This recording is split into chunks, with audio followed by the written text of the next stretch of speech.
네, 투데이 모닝 전략입니다. KDB 대우증권 서초지점의 국재문 팀장과 함께하겠습니다. 스튜디오 나와 계십니다. 팀장님 안녕하세요. 네, 안녕하세요. 네, 지금 나라 안팎으로 증시에 있어서는 상당히 혼란스럽습니다.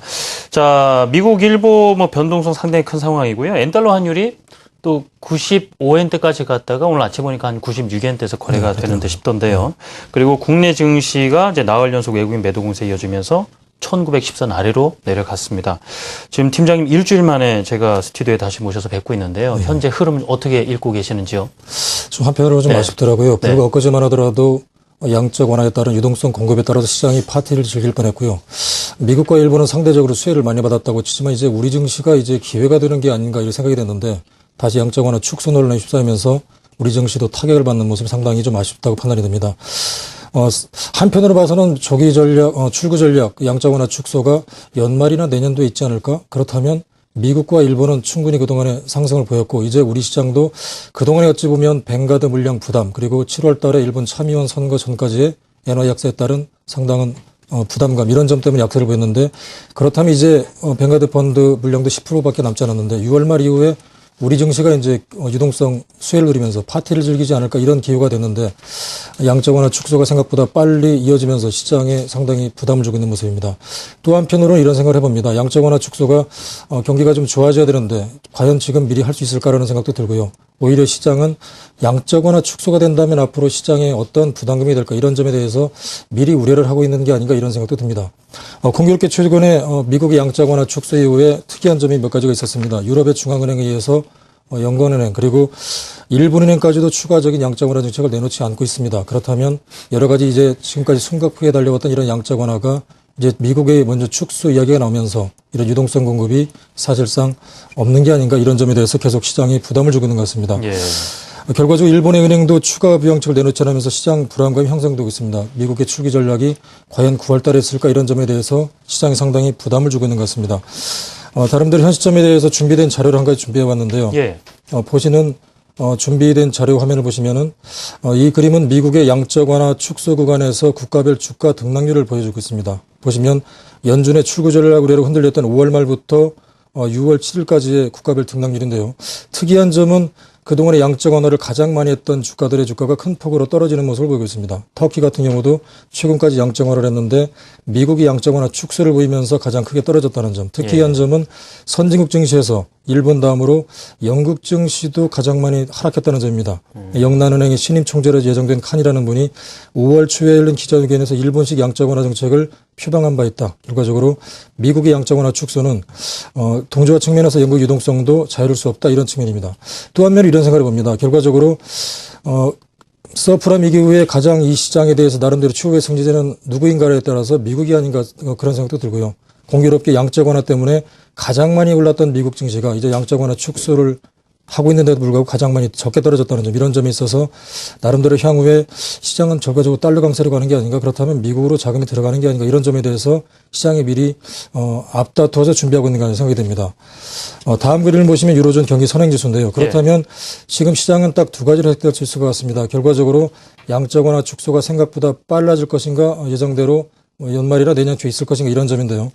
최근에 유럽은행 총재 드라기도 5월 통화정책 회의만 하더라도 금리를 인하해서 마이너스 예금 금리까지 언급하겠다. 계속해서 경기 회복에 상당히 적극적인 표현을 폈습니다. 하지만 이번 달 회의에서는 어떠한 기대와는 달리 어떠한 대책도 내놓지 않았다는 점입니다.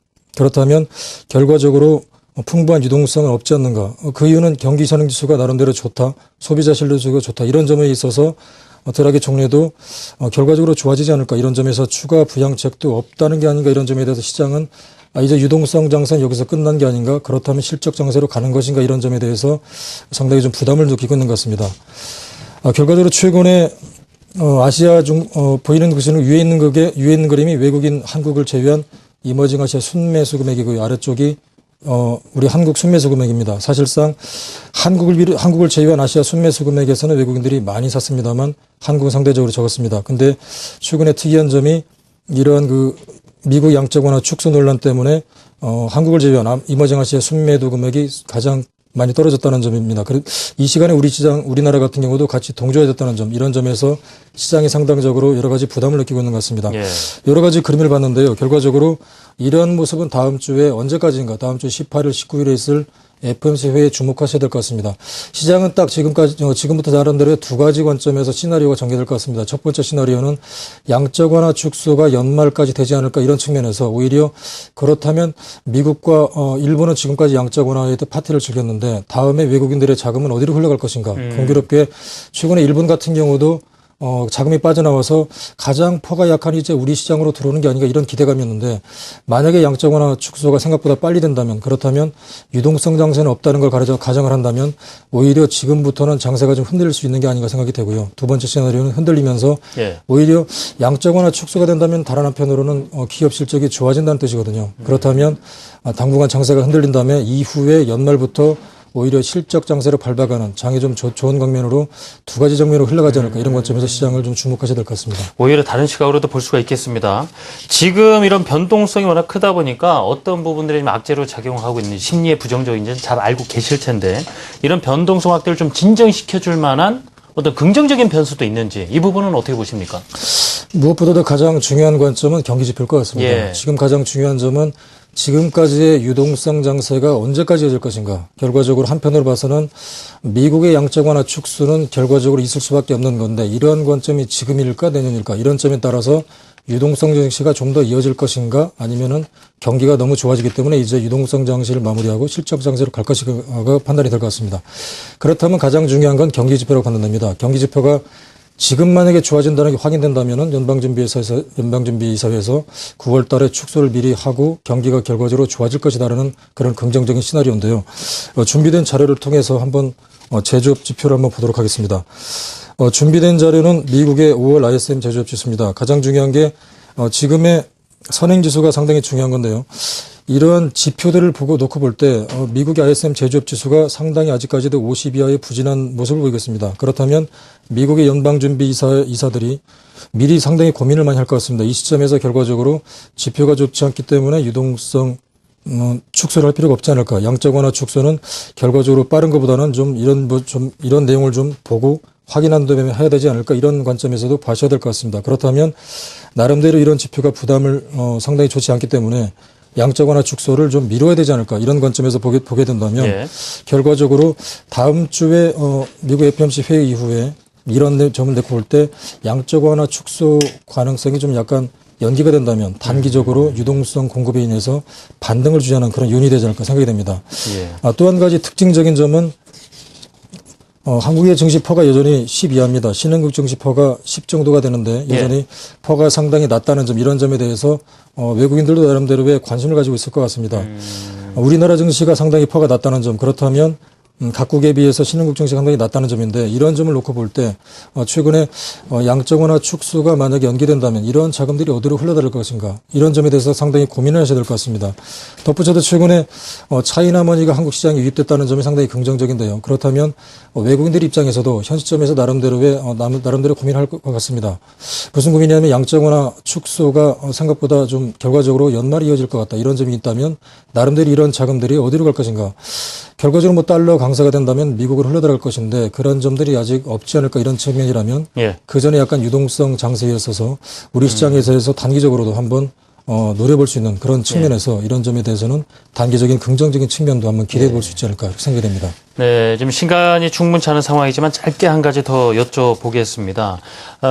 지금 외국인이 매도하는 상황에서도 사실 전반적으로 다 빠져나가는 것이 아니라 분명 기관이면 외국인이면 관심 갖는 이제 종목들, 업종들이 있을 거란 말입니다. 어떤 변화가 있는지, 어떤 업종에 관심을 가져보면 좋겠습니까?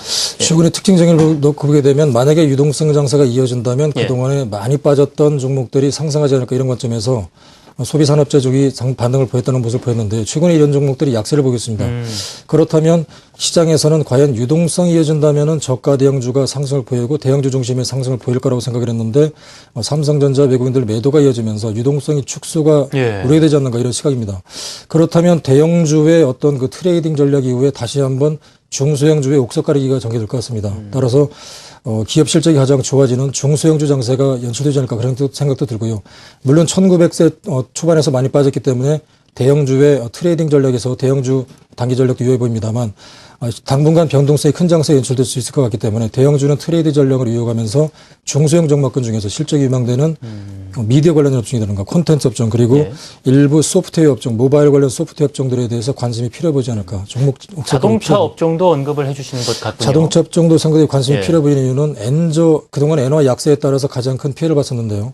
결과적으로 7월 참의원 선거 이후에 결과적으로 엔화 약세가 예. 약세가 이제 강세로 돌아지지 않을까 생각을 했는데 지금 달러 강세 시장에 초점이 맞춰지면서 엔화 약세가 생각보다 이제 강세로 돌변해지는 상황입니다. 그래서 엔화 약세가 만약에 강세로 돌변해지는 상황이라면 자동차 업종에서도 단기적으로 예. 기여가 되지 않을까 이런 측면에서도 복합적으로 생각하셔야 될 것 같습니다. 자, 지금 시장 상황에서 어떤 대응이 효과적일지 함께 고민해 봤습니다. KDB 대우증권 서초동 지점의 국제문 팀장의 조언 들어봤습니다. 팀장님 감사합니다. 감사합니다.